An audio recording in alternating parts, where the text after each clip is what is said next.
The day Meridian Solutions lost $850 million began with a receptionist's snap judgment. Richard Wilson, the quiet architect of one of the most influential technology investment firms in America, walked into their headquarters on a crisp October morning in 2023 for what appeared to be a routine interview. Receptionist Kelsey Morrison took one look at his understated suit and dark skin before deciding he was in the wrong place. "Deliveries use the service entrance around back," she said with practiced dismissal, a security move to escort him out. Jonathan Pierce, senior vice president, recognized Richard immediately but made a calculated choice to remain silent, watching the humiliation unfold from the mezzanine above. As Richard was guided toward the door, his expression revealed nothing of the assessment already complete in his mind. By nightfall, the acquisition would be terminated. By week's end, the company would be fighting for survival. Richard Wilson didn't seek revenge. He simply withdrew protection and let consequences do what they'd always been waiting to do. Just before we continue, I'm curious where you're watching from today. And if these stories resonate with you, make sure you're subscribed, because tomorrow's episode explores what happened to the people who chose silence over courage. Early morning light filtered through the soaring glass atrium of Meridian Solutions, illuminating the limestone floors and modernist sculptures that announced the company's ambitions. Richard Wilson stood across Commonwealth Avenue in Boston's Back Bay, studying the 42-story tower that housed one of the region's fastest-growing technology consulting firms. The building's facade reflected the autumn sky, a monument to Meridian's decade-long ascent in the enterprise software space. Richard wasn't one for theatrical entrances. Despite being the managing partner of Wilson Gray Capital, a $12 billion investment firm that specialized in technology acquisitions, cybersecurity integration, and digital transformation partnerships, he preferred to conduct his initial evaluations without announcement. This wasn't modesty. It was methodology. "You're certain about the solo approach?" Elena, his chief counsel, had asked during their 6 a.m. call that morning.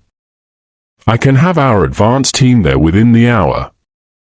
Richard had smiled quietly. The most honest picture of a company's culture comes from watching how they treat people when they believe no one consequential is observing. Now standing outside Meridian's headquarters on this Tuesday morning, October 17, 2023, Richard adjusted the simple leather strap of his Tag Heuer watch, a marker of quiet success that only those who understood true wealth would recognize. His attire was deliberately modest, a well-tailored but unremarkable charcoal suit, a crisp white shirt with no monogram, unpolished but unshowy Oxford shoes. No tie clip glinting with precious metals. No designer labels announcing their presence. Simply clean lines and perfect proportions. The signature of genuine substance. A stream of employees flowed through the revolving entrance, propelled by the momentum of a Tuesday morning. Richard observed a pattern developing. A middle-aged white man in an expensive suit approached the building and the atmosphere shifted subtly. Smiles appeared. Security guards straightened. The receptionist visible through the glass facade adjusted her posture and brightened her expression. The man wore no company badge, clearly wasn't an employee, yet commanded immediate deference. Revealing, Richard thought. He crossed the street with measured purpose, joining the current of people entering the building. The shift in energy was immediate and unmistakable. Where others had received welcoming acknowledgement, Richard drew lingering stares. A security guard's eyes tracked him with unspoken questions. A young professional instinctively clutched her bag closer as he passed. The lobby itself was a statement of corporate aspiration, all polished limestone, brushed steel fixtures, and contemporary art installations that likely cost more than 3 years of a junior analyst's salary. A security station occupied the left flank, while the reception desk commanded the center of the space. Behind it sat a woman in her late 20s with carefully styled blonde hair and a professional smile that didn't extend to her eyes. Kelsey Morrison was in her element. As Meridian's primary receptionist and guest coordinator, she wielded disproportionate authority for someone of her organizational rank. She determined who gained access and who received obstacles. She was the gatekeeper, and she knew it. As Richard approached, she was absorbed in her phone, ignoring a nervous intern standing at her desk. "Excuse me," the intern ventured quietly. "Could you direct me to the Patterson conference room?" Kelsey exhaled dramatically, her eyes never leaving her screen. "There's a directory on the wall," she said, gesturing vaguely toward the far corner. "Do I look like building navigation?" The intern retreated quickly, face colored with embarrassment. Kelsey smirked, returning to her social media feed. The small exercise of power seemed to invigorate her, and she adjusted her designer blazer with visible satisfaction. Richard approached the desk, observing everything. The nameplate reading Kelsey Morrison, Guest Relations Coordinator. The framed Excellence in Service award from 8 months prior. The Cartier bracelet that caught the light on her left wrist. The way her gaze flickered upward to assess him, then immediately dropped in dismissal. "Good morning," Richard said, his voice carrying the understated confidence of someone who regularly addressed Fortune 500 boardrooms. "I'm here to see David Chen at 9 o'clock. Kelsey didn't look up from her phone. Her manicured nails continued their rhythmic tapping across the screen as she responded with rehearsed indifference. Name: Richard Wilson. Richard Wilson's presence in the lobby of Meridian Solutions was the culmination of 6 months of meticulous evaluation. Wilson Gray Capital had been quietly conducting due diligence on the technology consulting firm since April, analyzing everything from their cybersecurity protocols to their enterprise client retention rates. The numbers had been impressive: annual revenue growth of 34%, a robust portfolio of Fortune 500 clients, and proprietary software systems that could revolutionize digital transformation in the healthcare and financial sectors. On paper, Meridian was exactly the kind of acquisition target that justified Wilson Gray's reputation for identifying overlooked opportunities in the enterprise technology space. But Richard had learned long ago that spreadsheets and quarterly reports revealed only half the story. The other half lived in the unguarded moments, in the interactions that occurred when powerful people believed they were unobserved. Company culture wasn't found in mission statements or diversity reports. It was found in how a receptionist treated someone she deemed inconsequential. In whether a senior executive intervened when witnessing injustice or chose the safer path of complicity.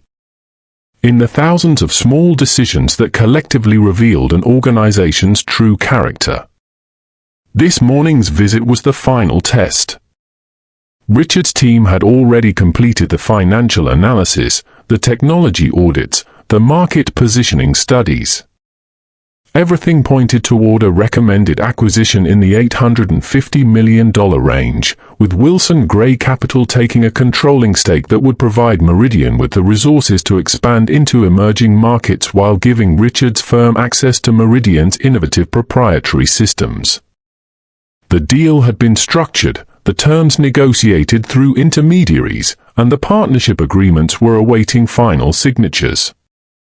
David Chen, Meridian's CEO, was expecting him for what both parties understood to be a formality, a personal meeting to seal an arrangement that would transform both organizations.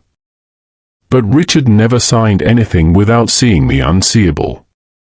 Which was why he had arrived alone, dressed to be overlooked, ready to observe how Meridian Solutions actually operated when they believed no one important was watching. Now standing at Kelsey Morrison's desk, he experienced the answer to that unspoken question with crystalline clarity. She still hadn't looked up from her phone. 30 seconds had passed since he'd stated his name, an eternity in professional settings where courtesy dictated immediate acknowledgement.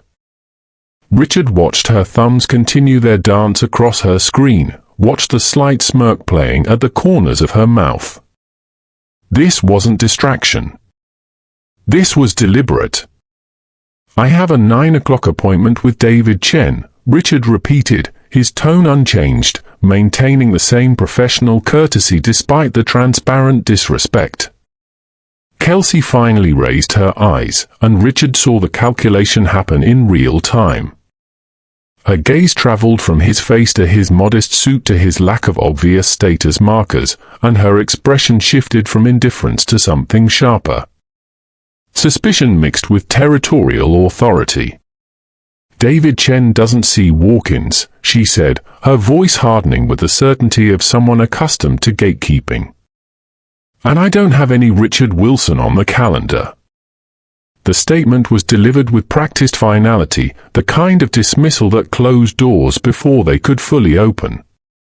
Richard noted the absence of even cursory verification, no glance at her computer screen, no consultation of the appointment system. Just immediate rejection based on snap judgment. "Perhaps you could check your system," Richard suggested calmly. The appointment was scheduled 3 weeks ago through Elena Martinez, our chief counsel. Kelsey's eyes narrowed slightly. The mention of a lawyer seemed to register as potential complication rather than legitimate credential. She made a show of sighing, then tapped a few keys on her keyboard with exaggerated reluctance. Her screen remained angled away from Richard's view, but he could see the blue glow reflecting off her face. "Nothing here," she announced after what couldn't have been more than 5 seconds, nowhere near enough time for a thorough search. "And honestly, even if there was something, you'd need to provide identification, proof of appointment, and," she paused, her gaze traveling across him again with unconcealed skepticism. "Deliveries use the service entrance around back." The words hung in the pristine air of Meridian Solutions' lobby like a verdict. Richard's expression didn't change. Not a muscle twitched in his face. But something shifted behind his eyes, not anger, not indignation, but the quiet finality of assessment complete. Kelsey Morrison had perfected the art of selective service over her 3 years at Meridian Solutions. She understood intuitively that her position as receptionist and guest coordinator granted her a unique form of power, the ability to smooth or obstruct someone's entry into the organization before they ever encountered anyone who mattered. And she wielded that power with the confidence of someone who had never faced meaningful consequences for its misuse. Her tenure at Meridian had taught her to read people quickly. The expensive watch, the designer briefcase, the confident stride, these were the markers that warranted her attention and courtesy. But equally important were the signs that someone could be safely dismissed. The wrong kind of clothing. The wrong accent. The wrong complexion.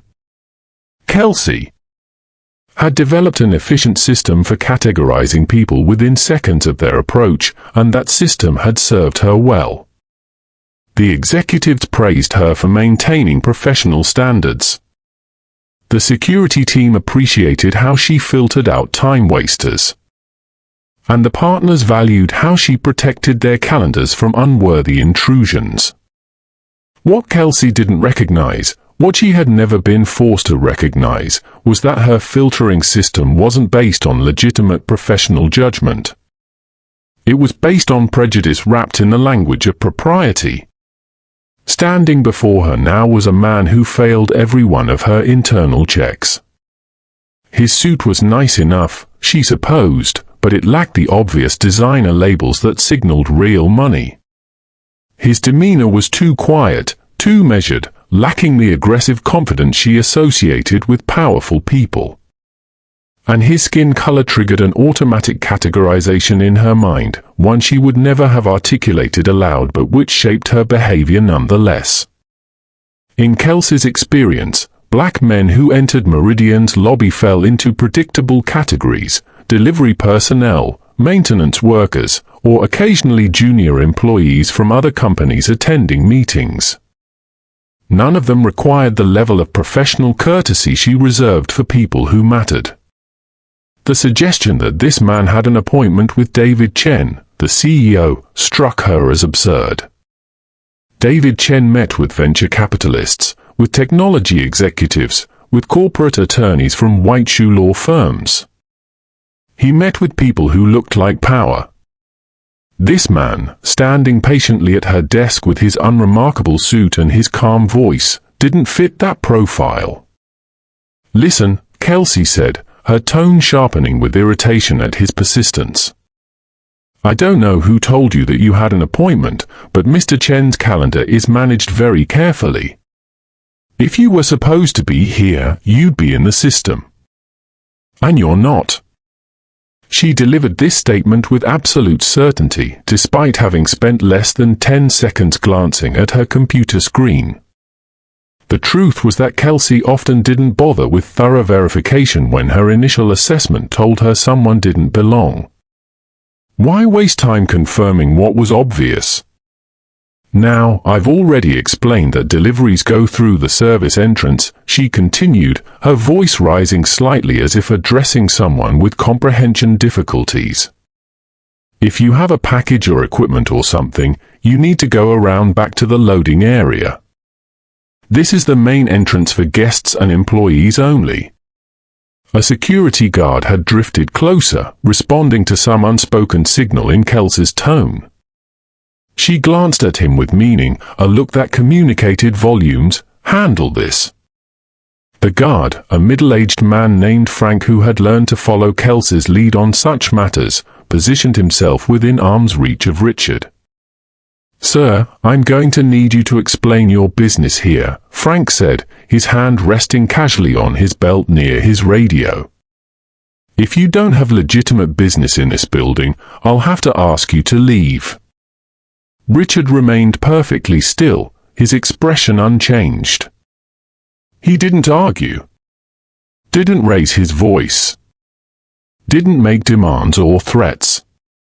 He simply observed, taking in every detail of the interaction with the focused attention of someone conducting a field study. From the mezzanine level above, Jonathan Pierce watched the scene unfold with growing recognition and dawning horror. Pierce was Senior Vice President of Strategic Partnerships at Meridian Solutions, and unlike Kelsey Morrison, he knew exactly who Richard Wilson was. He had seen Richard's photograph in the acquisition briefing materials. He had read the background documents describing Wilson Gray Capital's impressive track record. He had been copied on emails discussing the partnership that could transform Meridian's future. And now he watched that future disintegrate in real time, one discriminatory assumption at a time. Jonathan's hand gripped the mezzanine railing as he faced a choice that would define him. He could descend the stairs, correct this catastrophic misunderstanding, and salvage the situation. Or he could remain where he was, silent and safe, avoiding the awkwardness of challenging Kelsey and Frank in front of the gathering crowd of morning arrivals. He chose silence. The lobby of Meridian Solutions had begun to fill with the steady stream of employees arriving for the workday. Conversations about weekend plans and project deadlines floated through the atrium, creating the ambient noise of a company in motion. But gradually, almost imperceptibly, those conversations began to falter. Heads turned toward the reception desk where an unusual scene was developing. The security guard's posture had shifted from casual observation to active engagement, and Kelsey Morrison's voice carried across the polished limestone with increasing authority. "I've asked you nicely to use the proper entrance," she was saying, her tone pitched to carry to the growing audience. "I don't know what you're trying to accomplish here, but this is a professional workplace and we have protocols. Richard stood motionless, his hands relaxed at his sides, his expression revealing nothing. He made no defensive gestures, no aggressive movements. He simply existed in the space, and somehow that calm presence seemed to agitate Kelsey further. Frank, the security guard, moved closer. "Sir, I'm going to have to ask you to come with me." His hand now gripped Richard's elbow with light but unmistakable pressure, the universal gesture of force removal. "Let's make this easy for everyone." Around the lobby, employees had stopped pretending not to watch. A cluster of junior analysts stood frozen near the elevator bank, their morning coffee cups suspended mid-sip. Two administrative assistants whispered urgently to each other near the building directory, their eyes darting between Richard and the reception desk. A maintenance worker with a toolbox paused in the doorway, his expression troubled but uncertain. On the mezzanine level, the audience was different.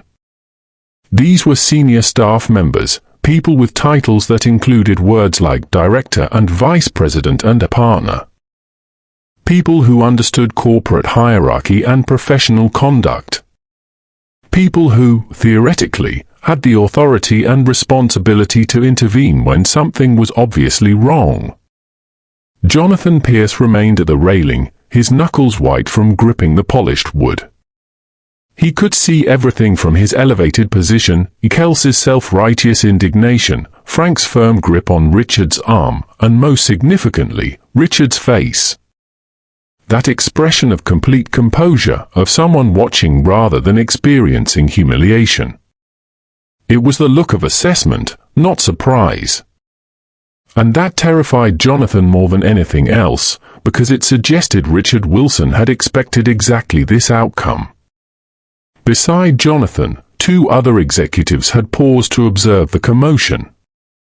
Marcus Chen, VP of Operations and cousin to CEO David Chen, frowned down at the scene. "What's happening down there?" he asked no one in particular. "Looks like someone tried to get past Kelsey without proper authorization," replied Sarah Whitmore, Director of Human Resources, her tone suggesting this was a routine security matter rather than anything requiring attention. Jonathan's mouth opened, then closed. The words were right there, "That's Richard Wilson. That's the man about to give us $850 million. That's the managing partner of Wilson Gray Capital, and we're throwing him out like a trespasser." But speaking those words would require acknowledging that he had watched this unfold without acting. It would require admitting that he had chosen personal comfort over professional duty. And in the corporate calculus of self-preservation, Jonathan found himself unable to make that admission. So he stayed silent, and his silence spread like a contagion through the mezzanine level. If a senior vice president wasn't concerned, why should anyone else be? Below, Frank was now guiding Richard toward the exit with the practiced efficiency of someone who had removed unwanted visitors before. "This doesn't have to be difficult," Frank said quietly, his voice professional but firm. "Just cooperate and we'll have you out in a moment." Richard moved with him without resistance, his steps measured and unhurried. He wasn't being dragged. He was choosing to walk. But the grip on his arm and the security guard's positioning made the situation unambiguous to everyone watching. This was an ejection, a removal, a public declaration that Richard Wilson did not belong in this building. As they approached the revolving door, Richard's gaze swept upward to the mezzanine level. For just a moment, his eyes met Jonathan Pierce's. There was no anger in that look, no plea for help. Just recognition.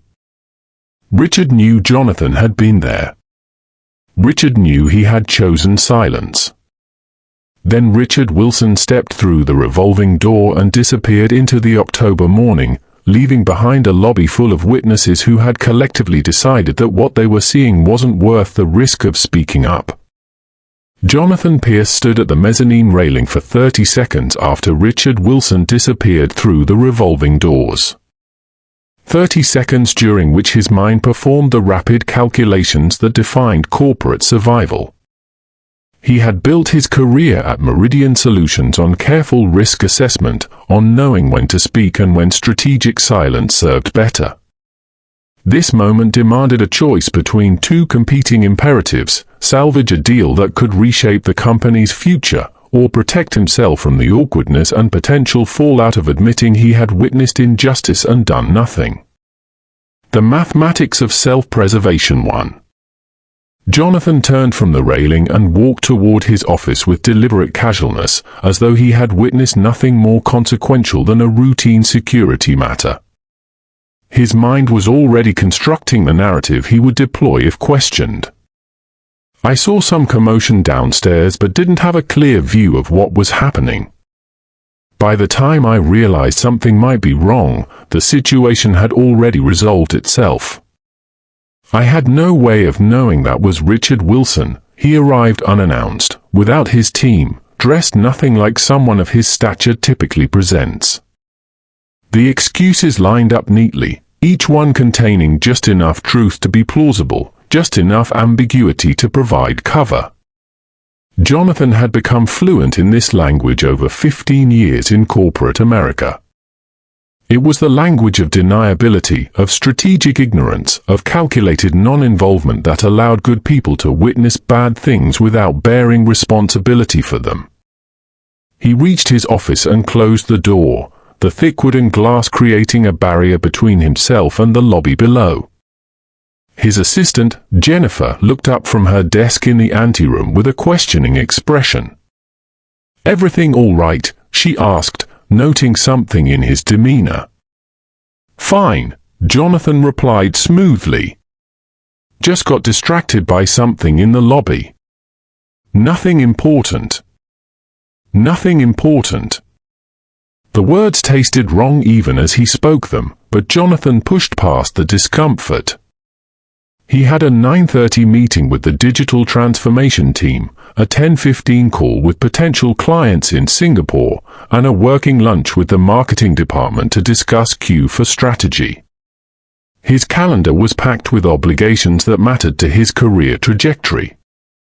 Getting involved in a messy situation downstairs, one that might require him to challenge Kelsey Morrison's judgment in front of witnesses, or worse, acknowledge that he had stood by while discrimination unfolded, would derail his entire day and potentially mark him as someone who created problems rather than solved them. Besides, Jonathan reasoned as he opened his laptop, if Richard Wilson was truly the managing partner of a multi-billion-dollar investment firm, he had resources. He had lawyers, assistants, an entire corporate infrastructure designed to handle complications. Surely Richard would simply call David Chen directly, explain the misunderstanding, and someone would rush down to apologize profusely. The situation would correct itself without requiring Jonathan's intervention. Rich, powerful people didn't need saving from middle-aged VPs who wanted to avoid confrontation. This rationalization brought temporary comfort, enough to allow Jonathan to open his email and begin reviewing the morning's messages. But beneath the practiced self-deception, a quieter voice persisted. That voice understood that he had just witnessed something that couldn't be fixed with apologies or explanations. Richard Wilson's expression as he was escorted out hadn't shown shock or confusion.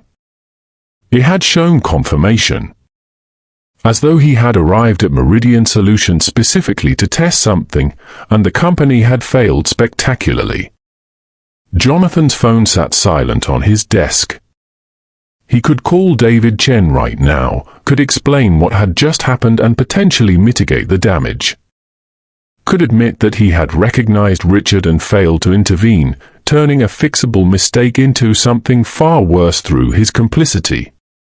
But making that call would require acknowledging his own failure, and Jonathan had spent his career learning that in corporate environments, admitting mistakes often proved more dangerous than making them in the first place. So he didn't call. He opened a spreadsheet instead, losing himself in the comfortable abstraction of numbers and projections. The quarterly revenue forecasts needed review before his afternoon meeting. The marketing budget required adjustments. There were deliverables, deadlines, metrics to be managed. The machinery of his professional life ground forward, each task providing distance from the 30 seconds when he could have acted and chose not to. By the time his assistant reminded him of his 9:30 meeting, Jonathan had almost convinced himself that his decision had been reasonable. Almost convinced himself that silence had been the professional choice. Almost convinced himself that what happened in the lobby wasn't really his responsibility. Almost. Marcus Chen had inherited his family's acute sense of observation. As VP of Operations and cousin to CEO David Chen, he understood organizational dynamics with an intimacy that came from both bloodline and experience. Which was why the scene unfolding in the lobby below triggered immediate recognition that something was profoundly wrong. The man being escorted out wasn't behaving like someone who had wandered into the wrong building or attempted unauthorized access. His posture was too composed, his cooperation too measured.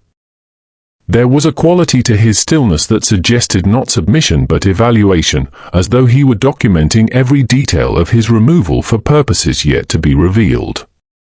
Marcus had seen that expression before, on the faces of attorneys gathering evidence, auditors cataloging violations, investigators building cases. "That doesn't look right," Marcus said, his hand moving instinctively toward his phone.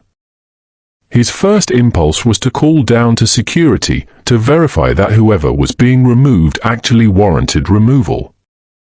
His second impulse was to text his cousin David to confirm whether there was some appointment or meeting that security might be disrupting. Before he could unlock his screen, a hand closed around his wrist with surprising firmness. Marcus looked up to find Catherine Vasquez, Senior VP of Corporate Development and his direct supervisor, gripping his arm with pointed intention.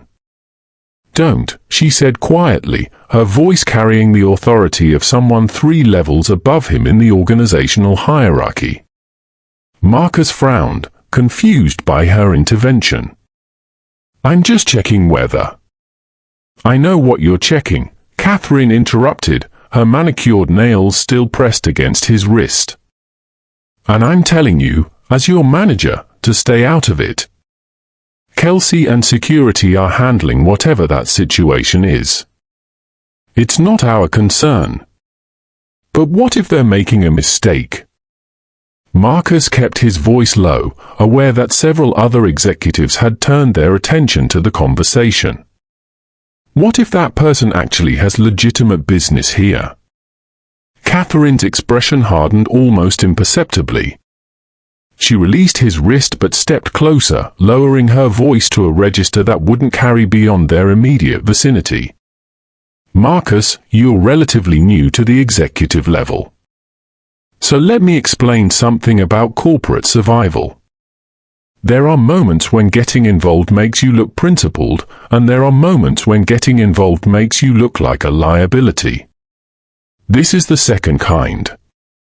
Marcus stared at her, struggling to reconcile the woman who championed diversity initiatives in board meetings with the woman now advising him to ignore what appeared to be a security overreach at best, and discrimination at worst.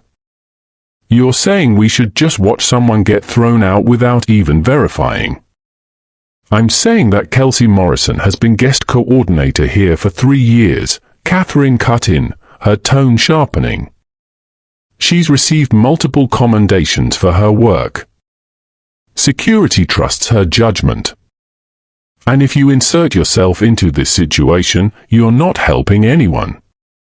You're questioning her competence, undermining security protocols, and creating friction over something that is almost certainly a legitimate security matter. Do you understand the optics of that?" The word optics hung between them like a verdict. Marcus understood what she was really saying. Your instinct to intervene will be interpreted as naive overreach. It will mark you as someone who doesn't understand boundaries, who creates unnecessary complications, who can't be trusted with the discretion that executive positions require. Below, the security guard was now guiding the man toward the exit. Marcus could see the quiet dignity in the man's bearing, the way he neither resisted nor fully cooperated, simply moved with the inevitability of someone who had already made their assessments and reached their conclusions. "Catherine, this feels wrong," Marcus said, making one final attempt. "And if it is wrong, aren't we complicit by just standing here?" Catherine's expression shifted to something almost pitying, as though Marcus had revealed a fundamental misunderstanding about how power actually functioned in corporate environments. "Complicit in what, Marcus? In allowing security to do their job? In not second-guessing trained professionals based on a 10-second observation from 50 feet away?" She placed her hand on his shoulder with false warmth. "You're a good person. I appreciate that about you. But good people don't always make effective executives. Sometimes you need to trust the system and focus on your actual responsibilities." The rebuke was delivered with such practiced kindness that it took Marcus a moment to recognize it as a threat. Catherine wasn't offering advice. She was issuing a directive backed by the full weight of her organizational authority. Intervene and face consequences. Remain silent and remain safe. Marcus's phone grew heavy in his hand as he watched the revolving door complete its rotation, swallowing the man in the unremarkable suit and releasing him to the street beyond. The lobby began to return to normal, conversations resuming, employees moving toward elevators, the morning's routines reclaiming their territory. Catherine patted his shoulder once more before turning away. "Trust me," she said over her shoulder. "In 6 months, you won't even remember this happened." But Marcus already knew that wasn't true. He would remember. He would remember the precise weight of his phone in his hand. He would remember the feeling of choosing his career over his conscience. He would remember that someone had needed intervention, and he had provided silence instead. Richard Wilson walked through the revolving door and into the crisp October morning with the same measured composure he had maintained throughout the entire encounter. The sunlight hit his face as he descended the granite steps, and for anyone watching from inside Meridian Solutions, he appeared to be just another person denied access, another forgettable moment in the building's daily operations. What they couldn't see was the series of decisions crystallizing in his mind with absolute clarity. He crossed Commonwealth Avenue and returned to where his car was parked, a midnight blue Mercedes S-Class that announced wealth to those who recognized quality but remained understated enough to avoid drawing attention. Richard slid into the driver's seat and sat for a moment in the quiet leather interior, allowing himself to process what had just occurred. Not the emotion of it, he had learned long ago to separate feeling from analysis, but the implications. 6 months of due diligence. Hundreds of hours of financial analysis. Teams of lawyers structuring partnership agreements. All of it predicated on the assumption that Meridian Solutions was the kind of organization that could be trusted with the resources, relationships, and reputation that came with a Wilson Gray Capital partnership. And in less than 10 minutes, standing in their lobby, Richard had learned everything he needed to know about the company's actual character. He pulled his phone from his jacket pocket and made the first call. "Elena," he said when his chief counsel answered on the second ring. "Terminate the Meridian acquisition. All documents, all negotiations, everything. I want it done within the hour." There was a brief pause on the other end. Elena Martinez had worked with Richard for 12 years and knew better than to question his judgment with immediate challenges. Understood, she said, her voice shifting to the crisp efficiency of someone implementing a major decision. Do you want me to provide them with a reason? Tell them Wilson Gray Capital has decided to pursue other opportunities. Keep it clean and professional. No elaboration. Richard, we're talking about an $850 million deal that's been 18 months in development. The partnership agreements are ready for signature. Their board is expecting. I know what they're expecting, Richard interrupted gently.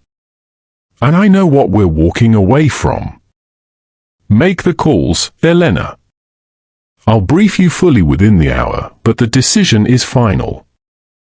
He ended the call and immediately dialed the second number. This one rang 4 times before connecting. Wilson Gray Capital Legal, this is Rebecca Thompson.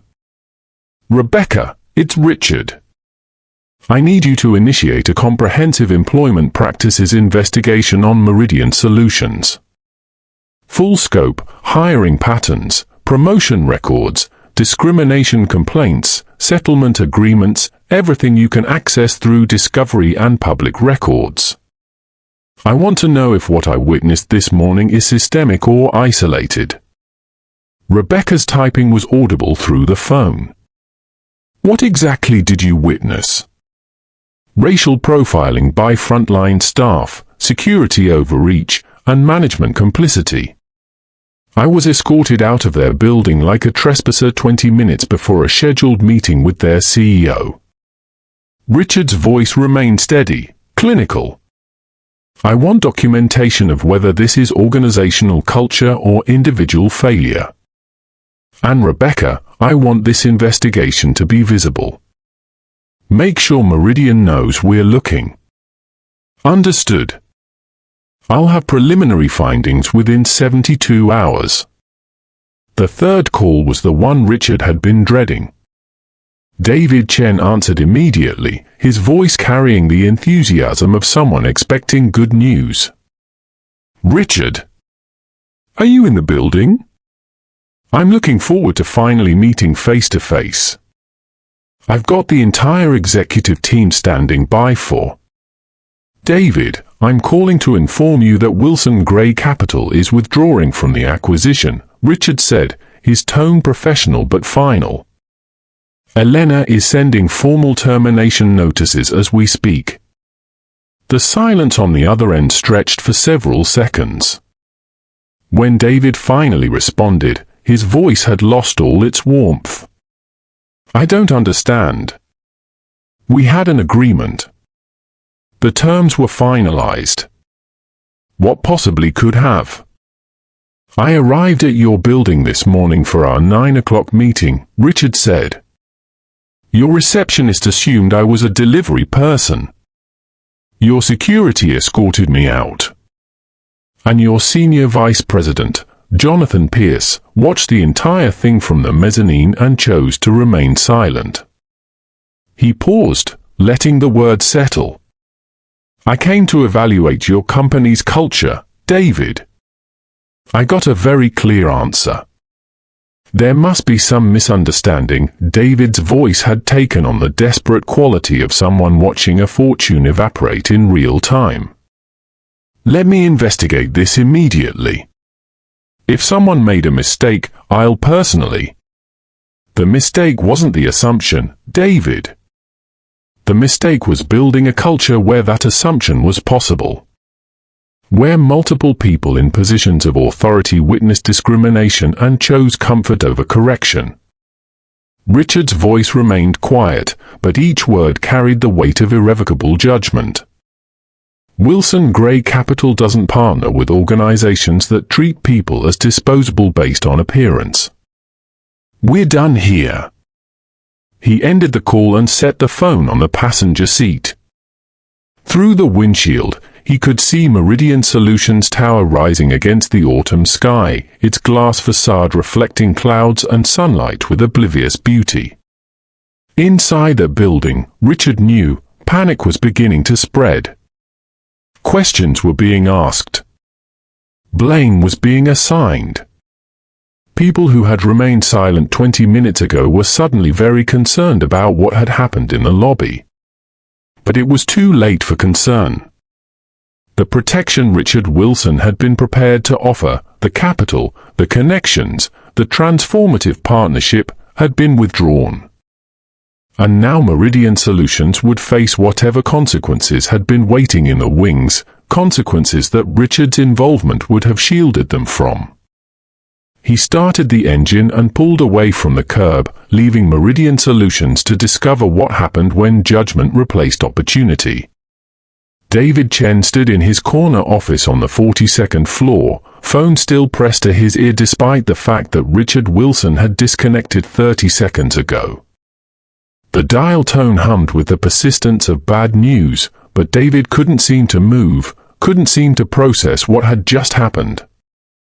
An $850 million acquisition had just evaporated because someone in his building, multiple people in his building, had treated one of the most influential technology investors in America like an unwanted delivery person. His hands were shaking as he finally lowered the phone. Through his floor-to-ceiling windows, Boston stretched out in autumn splendor, the city where Meridian Solutions had built its reputation over a decade of careful growth. That reputation, David was beginning to understand, might not survive the morning. He pressed the intercom button with more force than necessary. "Get me Jonathan Pierce. Get me Catherine Vasquez. Get me Sarah Whitmore from HR. I want them in my office immediately. And find out who was working the reception desk this morning." His assistant's voice came back uncertain. "Sir, Kelsey Morrison was at reception. She's there every Tuesday morning. Should I get her up here too? Now." David paced behind his desk, his mind racing through the implications. Wilson Gray Capital wasn't just another investment firm. They were the gateway to exponential growth, to market expansion that would have positioned Meridian as a dominant force in enterprise technology consulting. The partnership would have opened doors to clients Meridian could only dream of accessing independently. It would have provided the capital infrastructure to acquire smaller competitors, to invest in proprietary AI integration systems, to expand into European and Asian markets. And it was gone. All of it. Because of what? A receptionist's snap judgment. A security guard's overzealous enforcement? The thought seemed impossible, too absurd to be real. Surely there had been some other factor, some deeper business reason that Richard Wilson was using this incident to mask. Surely an $850 million deal didn't dissolve because of a lobby misunderstanding. But even as David tried to construct alternative explanations, he knew the truth. He had read the research on Richard Wilson during the due diligence phase. The man was legendary not just for his financial acumen but for his principles. Wilson Gray Capital had walked away from profitable deals before when partners failed to meet their ethical standards. There were stories, probably apocryphal, David had thought at the time, about Richard conducting surprise visits to evaluate company culture, about acquisitions terminated because of how a janitor was treated or how a junior employee was addressed. David had dismissed those stories as mythology, the kind of narrative that accumulated around successful people to make them seem more interesting. Now those stories felt like warnings he should have heeded. His office door burst open and Jonathan Pierce entered, his face pale and his usual executive composure visibly cracking. "David, I just heard, is it true? Did Wilson Gray just pull out? You tell me, Jonathan." David's voice was cold enough to lower the room's temperature. "Were you on the mezzanine this morning around 9 o'clock? Jonathan froze, and in that moment of hesitation, David saw the confirmation he'd been dreading. His senior vice president of strategic partnerships, the man whose entire job description centered on building and maintaining crucial business relationships, had witnessed the catastrophe and done nothing. "I saw some commotion," Jonathan began, his words careful and measured. "But I didn't realize, I couldn't see clearly from where I was standing, and by the time I understood what might be happening." "You recognized him?" It wasn't a question. David could see the truth written across Jonathan's face.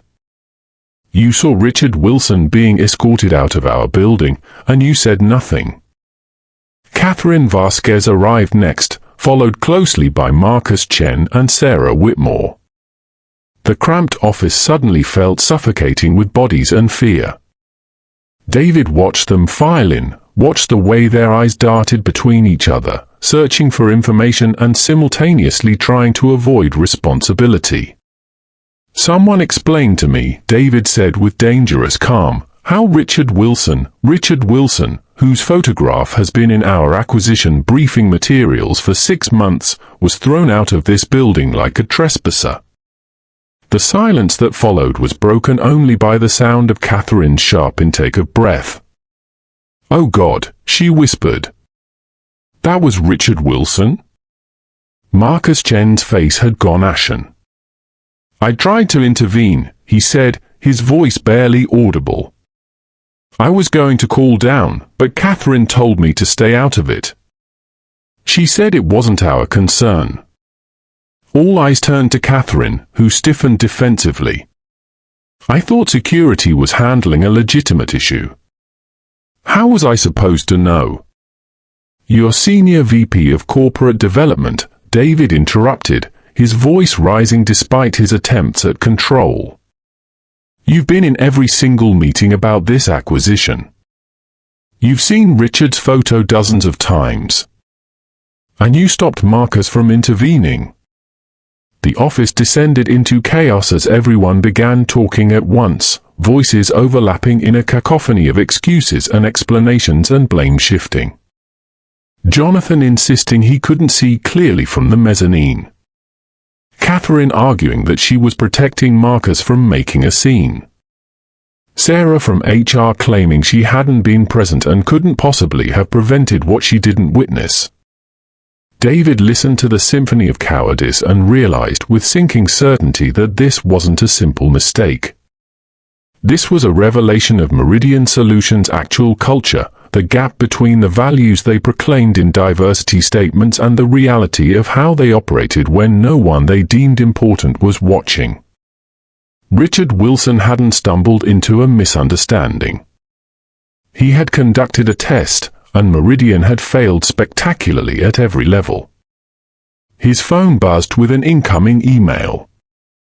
Elena Martinez, Wilson Gray Capital's chief counsel, with formal termination notices attached. The legal language was precise and impersonal, but the message was clear: this decision was final, non-negotiable, and effective immediately. David looked up at his executive team, these people he had trusted to build Meridian's future, and saw them for what they truly were. Not the collaborative, forward-thinking leaders they presented in board meetings, but individuals so committed to personal safety that they would watch injustice unfold and rationalize their silence as professionalism. "Get out," he said quietly.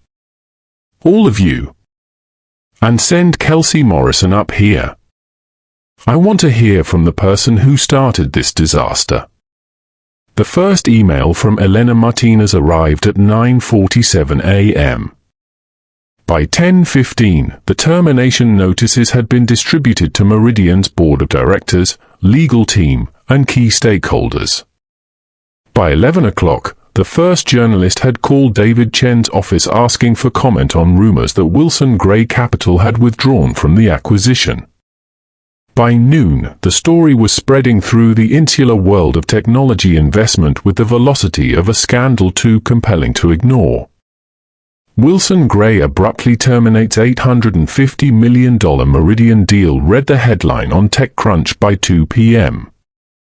The article was carefully worded, citing anonymous sources familiar with the matter, but the implications were clear enough. Major acquisitions didn't collapse hours before finalization without extraordinary cause. The financial media, trained to read between lines of corporate language, began speculating immediately. Was there hidden debt? Accounting irregularities? Some undisclosed liability that had emerged during final due diligence? The truth, when it began to leak through industry-backed channels, proved far more damaging than financial impropriety. By Wednesday morning, a more detailed account had surfaced on a prominent business news site, this one citing multiple sources with direct knowledge of an incident involving racial profiling and discriminatory treatment of the Wilson Gray Capital managing partner during a site visit. The article stopped short of naming Richard Wilson specifically, but anyone familiar with Wilson Gray's leadership structure could fill in the blanks. David Chen's phone hadn't stopped ringing. Board members demanding explanations. Investors seeking reassurance. Partners at other firms who had been considering collaboration suddenly discovering urgent scheduling conflicts. The Meridian Solutions brand, so carefully cultivated over a decade, was being reassessed in real time by everyone who mattered. But the media attention was merely the opening act. The real damage began when Meridian's existing clients started making discreet inquiries about contract termination clauses. Nathaniel Foster, CTO of HealthTech Solutions and one of Meridian's largest clients, sent an email Wednesday afternoon that was professional in tone but devastating in content. Given recent reports regarding organizational culture at Meridian Solutions, our board has requested a comprehensive review of our consulting partnership. We expect to complete this review within 30 days and will communicate any decisions regarding contract continuation at that time. The message was clear: HealthTech Solutions, which represented $47 million in annual revenue, was preparing to walk away. And they wouldn't be alone. By Thursday morning, 3 other major clients had sent similar notifications. The language varied, but the substance was identical: we're concerned about your culture, we're reviewing our relationship, and we're giving ourselves an exit ramp. Sarah Whitmore from HR found herself fielding increasingly aggressive questions from current employees. The company Slack channels, normally filled with project updates and mundane logistical discussions, had become forums for uncomfortable questions about discrimination, about leadership accountability, about whether Meridian was the kind of organization people wanted to build careers with. 2 senior developers submitted resignation letters Thursday afternoon, citing misalignment with company values in language that was clearly designed to be quoted if journalists came asking. The market capitalization told its own story. Meridian Solutions was privately held, but industry analysts began revising their valuation estimates downward with remarkable speed. The $850 million that Wilson Gray had been prepared to offer suddenly seemed like a historical artifact from a more innocent time. Current estimates, whispered in conference calls and shared in encrypted messages, put Meridian's value at perhaps $600 million, maybe less. The company hadn't just lost a deal. It had lost the intangible asset that mattered most: reputation. On Friday morning, the situation escalated from business crisis to legal nightmare. Rebecca Thompson, the Wilson Gray Capital attorney Richard had tasked with investigating Meridian's employment practices, filed a formal complaint with the Equal Employment Opportunity Commission.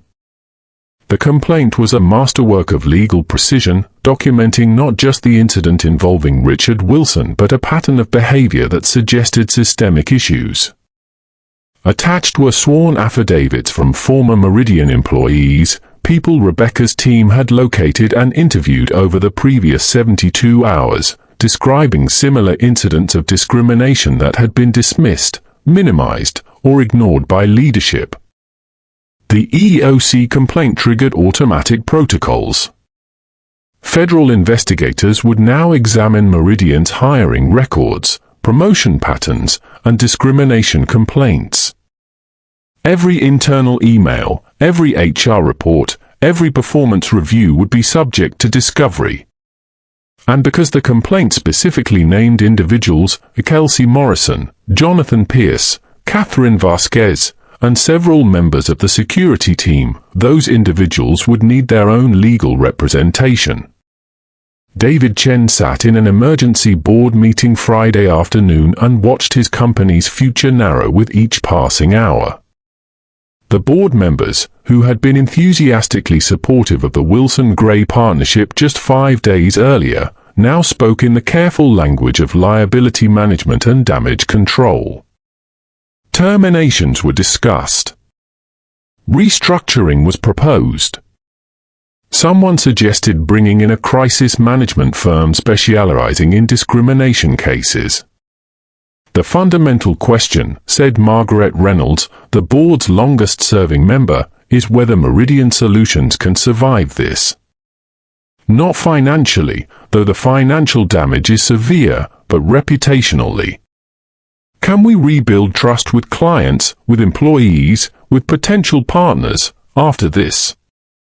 The question hung in the air unanswered, because everyone in the room understood that trust, once shattered, was nearly impossible to reconstruct. Meridian could issue statements.